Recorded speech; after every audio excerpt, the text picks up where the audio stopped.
Hey everybody, Josh Brown here, managing editor with Fisher's Magazine. We're hanging out today. In case you can't tell, you can probably see the Royals logo and memorabilia behind us, but we're at Hamilton Southeastern here in the basketball gym this afternoon, talking with HSE Track and Field star Noah Malone. Noah, thanks for hanging out with us, man. Thank you.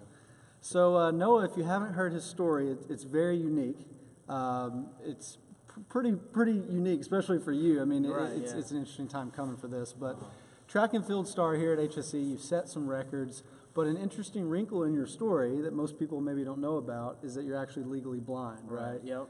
And so you have a condition that's pretty long. I can't say it fully. I think you call it Leber's, right? Yeah, Leber's is the condensed version. But it's dealing with your optic nerve, and it's kind of left you with some really blurry vision. But obviously, I mean, it hasn't stopped you from chasing your dreams, right, man? Right. Yeah. Thankfully. So give us, maybe for those who are watching, and even for all of us here, give us some insight into just how this all started for you, man. When you started noticing this condition for you, and kind of when things changed for you. Yeah. So I first, discovered it in 8th grade, first day of school actually. And then it just got worse over time. Like, it wasn't an overnight thing. Right. So, and then it was really just October of that year, which was 2015, is when it really, hit me. It was like, oh, man, I'm losing my vision. So then I was going to doctors constantly. Flew out to California, actually, to go to a doctor I see annually still. Right. And it was very stressful, actually, at first, because I was like, am I still going to be able to run track?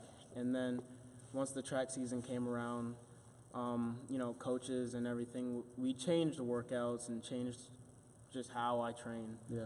Because I couldn't see things, so we would have to make adjustments. But after all those changes, I started to learn that I still run track and at the same level I was at. So that was really fortunate for me.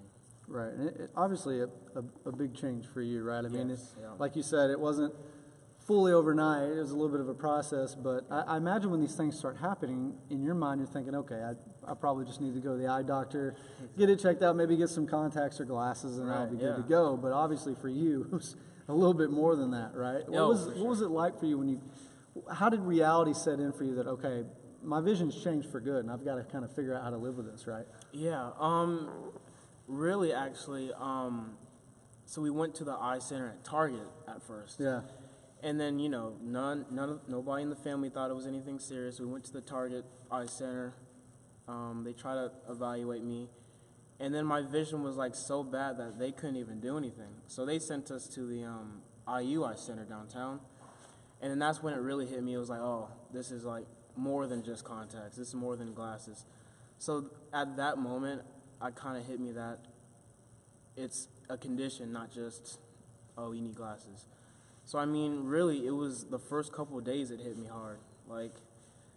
I didn't take it, I didn't, beat myself up over it. Right. But, I mean, it was, it set in that it was going to be a long ride, and it wasn't going to fix itself overnight either. So that's when I noticed that. Well, in track and field, running for you has always been a huge passion, right? You were telling me you've been running since you were very young. Yeah. When you got this condition and you started thinking about it, was there ever a moment of fear for you that you thought, am I going to be able to run? Am I going to be able to do track and field like I want to? Oh, yeah. There was actually there was a lot of little moments that actually got me worried. It was, I remember the first time running indoor track with my vision that I have now. Right.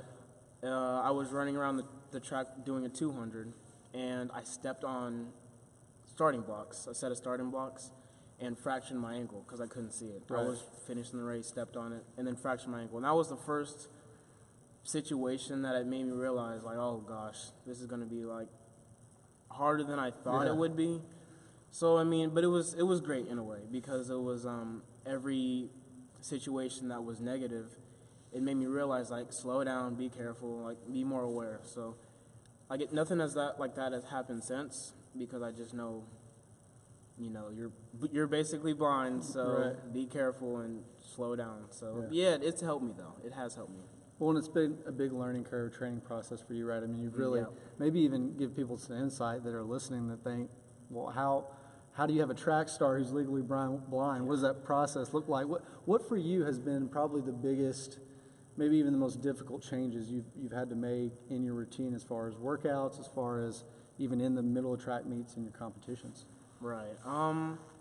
In that case, I wouldn't say anything major has changed. Just little workouts here and there, or when it comes to a meet, I would have to walk the track just to know where the lines are, where the finish line is, or if I need to go check in, I may have a teammate, because my teammates and coaches are super supportive, so I may have a teammate tag along and show me where to check in, or different small things like that really come a long way, because I don't need any major changes. It's just the smaller things I would really help in those situations. Right. Yeah. Well, you talked to me a little bit too, just maybe even your pre-routine before competitions, Yep. right? You're kind of checking out where the finish line is. You're getting a feel of the track because some tracks are different. Yep. It sounds like maybe the biggest change for you is not so much in your individual competitions, but in those relay races, right? Yes. Because you're running anchor, and in the past you would kind of just know when to go because you'd be able to see, but maybe now cue people in on how you're maybe getting some audio cues to know as the anchor when you've got to go in those relays. Yeah, so it was 8th grade, first time running, a relay with my vision. So I was so confused. I was like asking my coach, freaking out. I'm like, how am I going to do this? I can't see the mark. Right. And then my coach, Coach Funk, at Fall Creek Intermediate, we were in a meeting, me, him, parents. We were all trying to figure stuff out, and he came up with an idea, like, oh, well, since you can't see the mark, let's just talk to you. Like, let's have audible cues for you to let you know when to go. And then I never heard anything like that before. So, I was just like, all right. And then so it was the first, we practiced that over and over in practice. In the first meet, so basically how it goes is the gun goes off, I can hear that. He's like, race is started. And then once the first runner passes the baton to the second runner, he would tell me, hey, Noah, second runner has it. And then second runner has it, second runner passes it to the third runner. And then the third runner has it. Coach is like, third runner has it, get ready. And then once the third runner is about halfway towards where I am, he was like halfway. And then once he's 15 meters from where I am, he's like 15, just to let me know he's close. It's really like a set mark, like set. And then once he gets to like our fire spot, then he would say fire. And then that's when I go. And then everything's still the same. I put my arm back, get the baton, and really just go. So that was probably the biggest change when it comes to track is the relays, because I still use that exact same, method 4 years later. Right. And we got second at the state championship meet doing that same exact method. So Right. it works, yeah. Awesome. Do you remember, you talked a little bit about the first time you ran after having this condition. I'm curious for you, what is it like? Because you've described it kind of as almost an opposite of tunnel vision, right?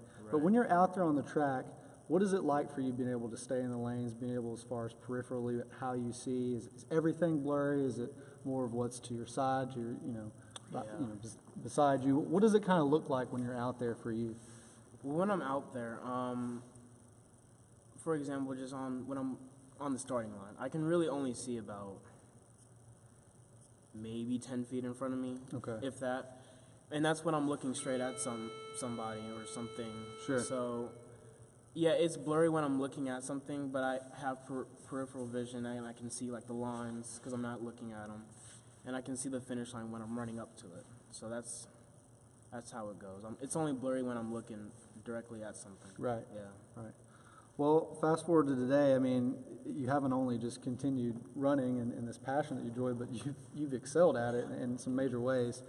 You've set records here at HSE school, and really just in a lot of ways, probably even over-exceeded your own expectations, Yeah. I would imagine.